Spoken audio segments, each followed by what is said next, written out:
Deputy Speaker, I seek leave of Parliament. I seek leave from the chair, rather, and under Section 68 of the Standing Orders, I want to make some further clarities and explanations in respect to a statement issued by the Deputy Opposition Leader yesterday, or question, rather. Make your speech.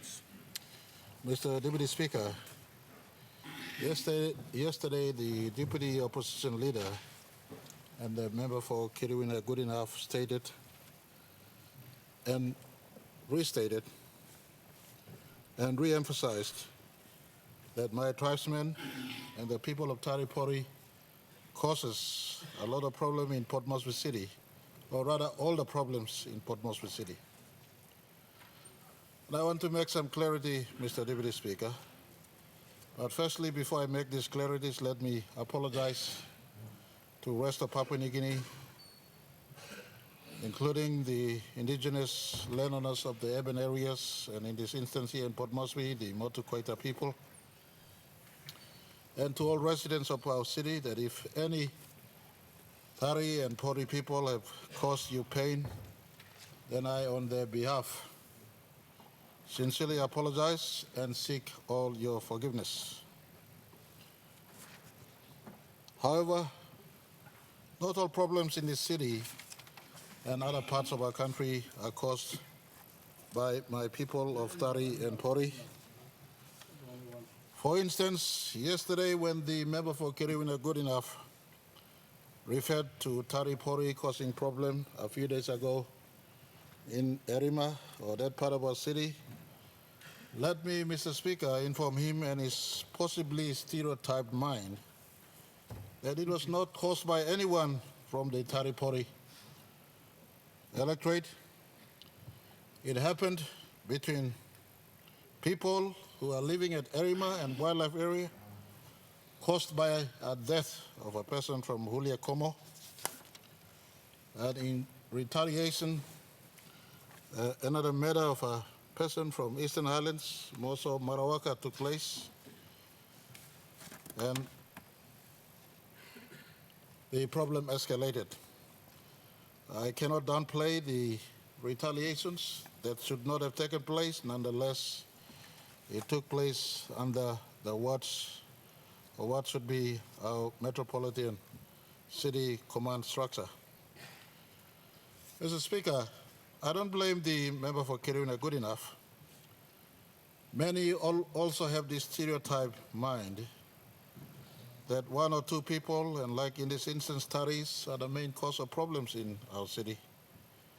Not too long ago, we saw when bush knife wielding criminals were chasing others in the margins of the count center at Sir John Guy Stadium.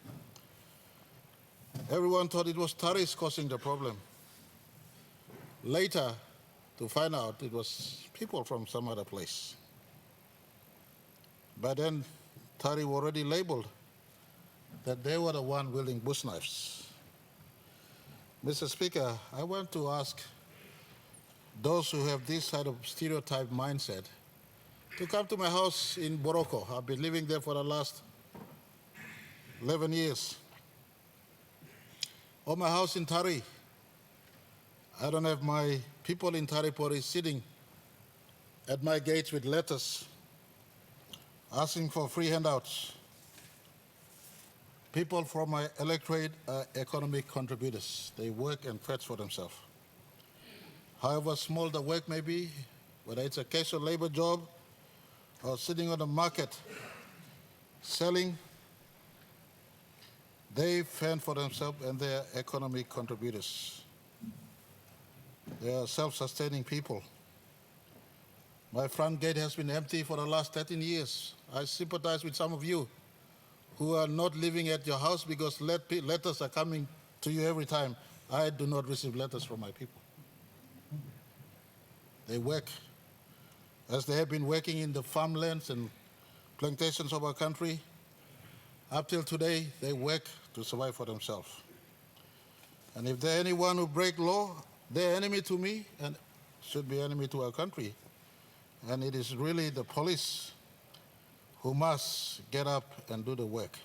I do admit minority. Minority cause law problems just like other parts of our country. Police must step up and do the job. Today, as part of my clarity in response to my statement, for instance, Post Korea writes Mr. Manning as my police commissioner. For goodness sake, Mr. Manning is not my police commissioner, he's a country's police commissioner. He's appointed to do the job for the country. Mr. Manning or entire police do not need to be told what to do. It is their job 24 hours a day within the resource envelope we have given them, including, in the first instance, them being paid from the public purse to do a job as policemen or policewomen. They should be the one, not waiting for law to be broken, but in most instances, and this morning I had the pleasure of having breakfast with one of our senior leaders of our country, the Honorable the member for Wanemu Green, the Honorable Belden Nama. He was making reference to police must get out there before the law breaks. By now, we should have 47 years of intelligence in our police system to know which are hotspots for what sort of crime and their presence to stop law from being broken. Example, what happened in Erima. Erima is known as a marijuana peddling spot in our city. The Prime Minister do not need to tell the Metropolitan Commander, or the Minister do not need to tell the Metropolitan Commander. They should be there already, searching drug peddlers, getting warrants, going to house. Mr. Speaker, the issue of law and order is a big issue before us, Tari or not. And I just want to ask all of us to, as national leaders, refrain from branding one or two places as lawbreakers. You look at a Tari man standing here talking to you. I don't drink beer. I don't lose temper. I forgive some of you who are here and are there 100 times to continue to give you your DSIP. That's a Tari man in nature. Let's not be stereotyped. Let us respect each other. In this parliament, we're not Papua New Guinea. In this parliament, we're not New Guinea Islands or Momase or Highlands or Papua. We are one people, one country. Lawbreakers, name them by them breaking law. There is no person called Tari that exists. There is a person called James John Peter exists. Police, pick that person, lock him up. And I just want to advise us, leaders must encourage unity and not divisive. Leaders must speak love and care and not hatred. But police, you deal with the offender using the full force of law. This is nation building and not nation destruction. And I just want to conclude again, if there are any person in our country hurt by Tari and Pori citizens, I do sincerely apologize. But I just want to say in the upside, majority of my citizens, over 90%, are not dependents. They are not liabilities. They work and fetch for themselves from the smallest work to the biggest work. Thank you, Mr. Speaker.